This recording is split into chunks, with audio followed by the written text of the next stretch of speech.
Alrighty, good afternoon everyone, my name is Benjamin, and welcome back to another video for the Roanoke Valley Chess Club. And this is a game, I don't think I've actually covered it. And I played in online simul and some master. If I have covered it, forgive me for doing it again, but whatever. We're going to go ahead and play through this, and this is for our in-game or in-depth game analysis series, kind of. And if you really want to, just post your own games in the comments, and I'll be looking at them in depth, kind of covering what I see in the games, but also, maybe hopefully put some of your own thoughts during the game. I'd appreciate that. Anyway, so my opponent played c4, and I like the Grunfeld, so I play like this. Takes, g6, g3, g6. Obviously, when white threatens the knight, you need to do something about it, and bishop e6 is not good. This is probably a bit more solid, but as a Grunfeld player, I don't mind a looser pawn structure. For me, it's all about getting my pieces active and fighting against any potential large center from white. So that's what I'm going to do. Get our pieces out, develop castle. Okay, so situation's the position's probably equal here, and I don't think this changes it. I'm just basically saying that if you play d4, I'm going to take, and now I've got a majority on the queen side, and you're not going to have your big center, which is normally an advantage in the Grunfeld. Or at least the idea is that white is going to develop a big center and then run black over with it. Just advance that center, cramp black's position to where black can't do anything. And by playing this, I'm saying, yeah, you're not going to do that. d4 takes, knight c6, hit that. By the way, now I've got 3 pieces on it, so you have to defend it. And after queen b6, I wasn't really scared of rook b1 simply because it's just not a concern for me for a lot of reasons.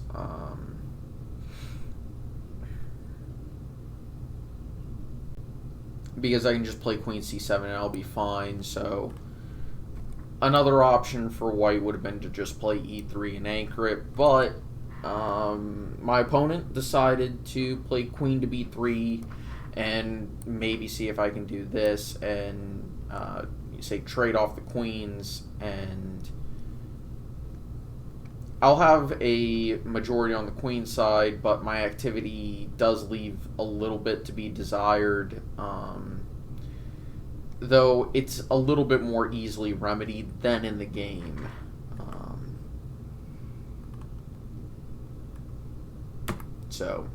But the problem is this does sack a pawn, and I spent a good bit of time here just to make sure that this move actually does win a pawn. Knight takes d4. And some of the stuff I had to calculate was bishop takes, which case I would take the queen, takes, and I'd be up a pawn, but I'd have to figure out how to get this pawn unpinned so I can develop my bishop and then my rook. And the best way I can think of would have been rook b8, bishop to e6 probably, and this pawn is perfectly okay. I also had to look at queen takes, pawn takes, and then everything takes on, I believe it would have been, queen takes, I take on e2 actually. So queen takes, just a new variation. Takes on e2 here, and okay, we trade off these, and I think that's 2 extra pawns for me, and it's going to be really difficult for white to do anything because neither of us have too much development, and he can't really make any threats on this knight. So let's just say he does this, and okay, so I would have to give the pawn back. at the same time, I can also win it back here. Let's assume he threatens that.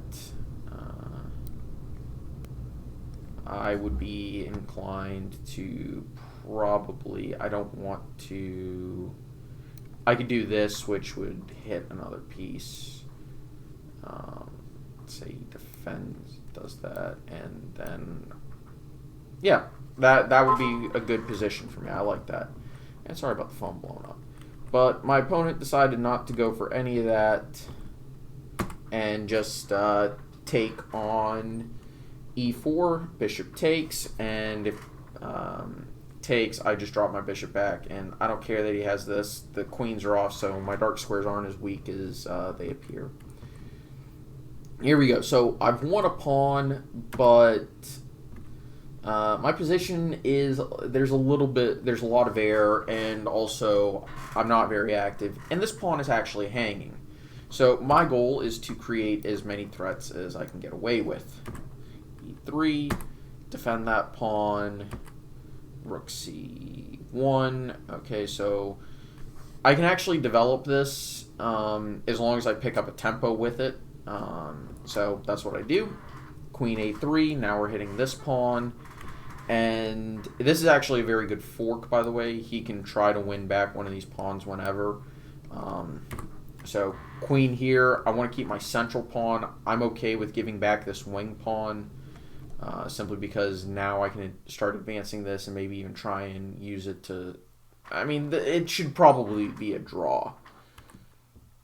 However, my opponent played rook c7, trying to hit the central pawn rather than take a wing pawn, which appears on the surface good, but my opponent has some back rank issues, which, okay, maybe they're fantasies, but let's play here, and... now, white has a problem. You can't take the rook, new variation, because here, and now I'm threatening here, which is going to lead to mate in fairly short order. I'm also threatening rook here, but let's just assume, okay, we're going to play here. Check, and let's say you go here, and... now I can make an argument for... well, I guess I can just win that pawn because I don't really care about this. And I'm threatening checkmate now. And I don't see a way to stop it. Because let's go here, let's go here, here, here. And there's no good way to stop checkmate. And truth is, actually... he can't even play rook c8. I just kind of forgot about that. I mean, that's if I decide not to take it, but I would almost certainly take it. So,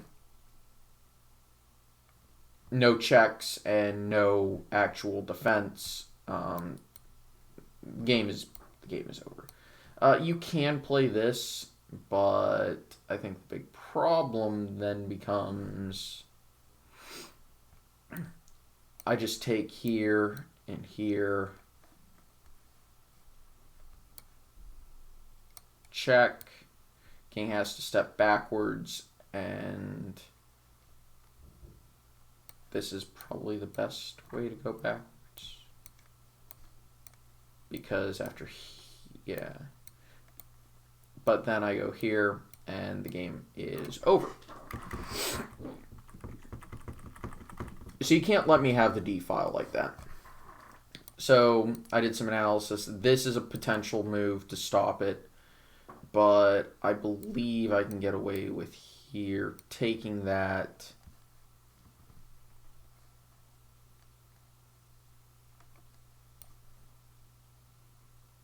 Take here. I'm not sure if I care about this being threatened.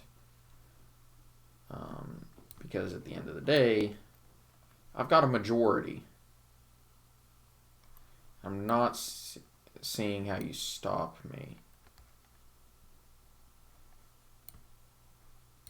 And maybe I don't even play b5.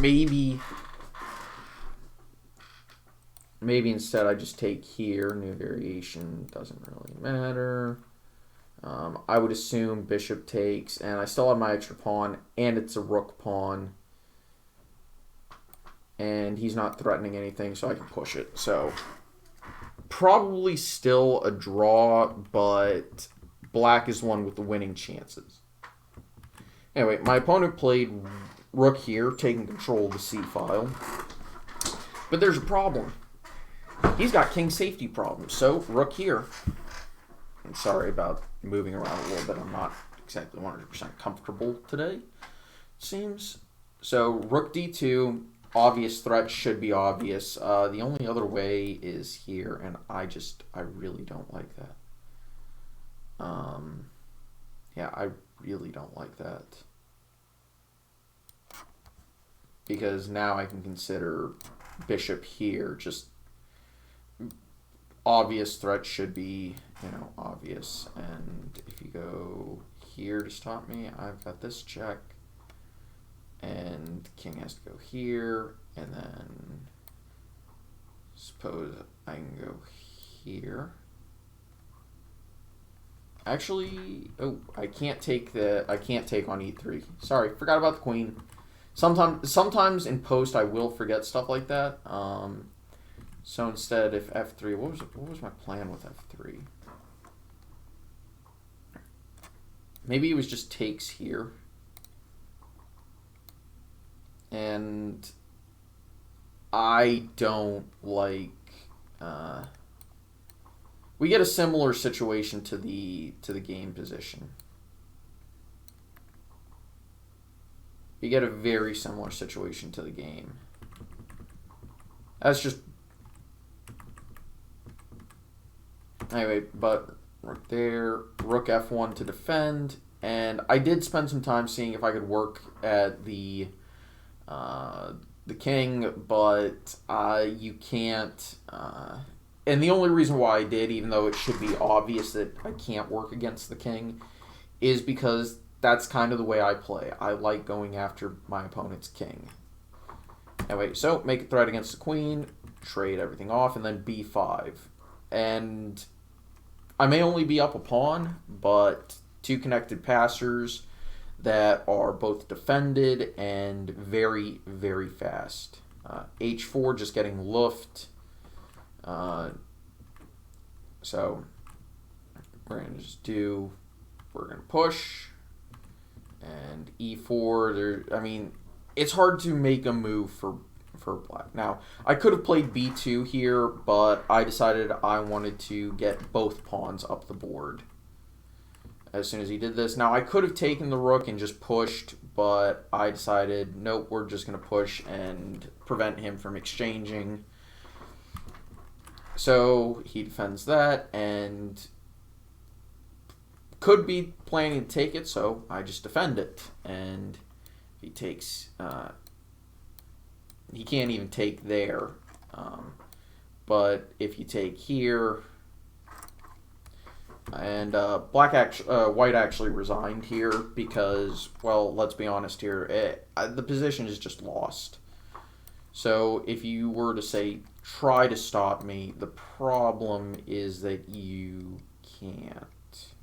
Matter of fact, I can play here again, just making sure he can't take this pawn. So if he wants to stop me from taking the pawn, or from promoting, he has to play here. And the reason why you don't want to let me promote is because, let's watch this. This is pretty impressive. Watch this. Again, it doesn't really matter. Here, you have to take it. Otherwise, I am 100% not just promoting, but, let's say you played here to get out of check, right? I just play here, and you can't go back, and you can't do that. And now I promote, and, well, that's... it's certainly already game over, but it really is game over at that point. So you do actually have to take... And I'm promoting, and the material advantage is going to be even more overwhelming. So at this point, you do have to take on there, and at least you have a bishop, but you're down 2 rooks, and the game is certainly over. And there's nowhere good to actually put this bishop. Maybe here, but I just drop a rook down. Now the bishop's pinned, and well, I can do this and threaten all sorts of things. Doesn't really matter at this point, but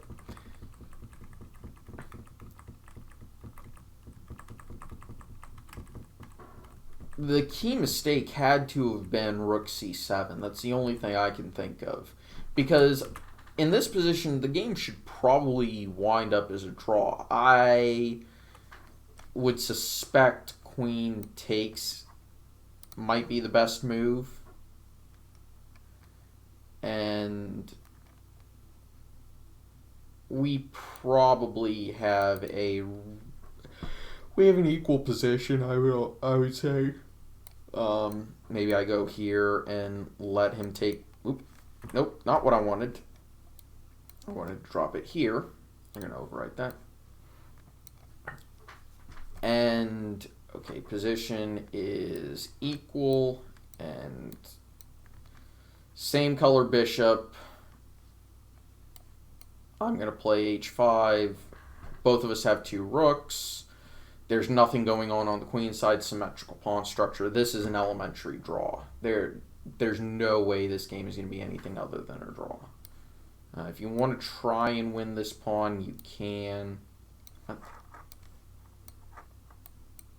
And I will play rook here, and yeah.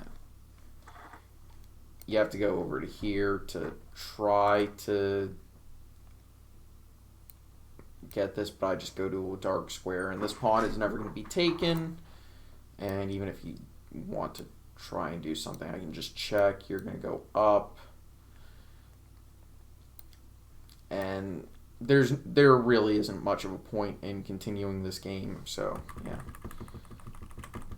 basically rook c7 had to have been the decisive mistake, because it allowed me to take control of the d file and then put pressure on my opponent's position and force the queens off in a way that is beneficial towards myself. Anyway, I want to thank everyone for watching. I hope you enjoyed. See you next time. Take it easy. Have a nice day.